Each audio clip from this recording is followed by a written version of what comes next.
আজ করব ড্রাগন ফল মাখা। এই ফলটা আমি দেখে ভেবেছিলাম যে অনেক সুন্দর খেতে হবে, কিন্তু মোটেও সুন্দর খেতে না। কোনো স্বাদ আছে না, কোনো মিষ্টি আছে, কিচ্ছু নেই। ফালতু একটা ফল। তো যাই হোক, এনেছি যখন খেতে তো হবেই। তো আমি ভাবলাম একটু যদি মাখানো হয় তাহলে কেমন হয়। তো এভাবে পিস পিস করে কেটে নিলাম। দেখো, আমি কিন্তু সবকটা এভাবে পিস পিস করে আমি কেটে নিয়েছি। এরপর আমি এখানে কিছুটা বিট নুন দিয়েছি, আর অল্প পরিমাণে একটু লঙ্কা গুঁড়ো দিয়েছি, আর দিয়েছি 1 চা চামচ গুঁড়ো চিনি।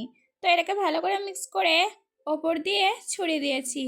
তো ওরই মধ্যে এটা কিন্তু খেতে আর একটু টেস্টটা এলো, না হলে ওগুলো শুধু খেতে মোটেও ভালো লাগতো না।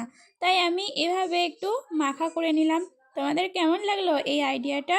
আমাকে কিন্তু অবশ্যই কমেন্ট করে জানিও।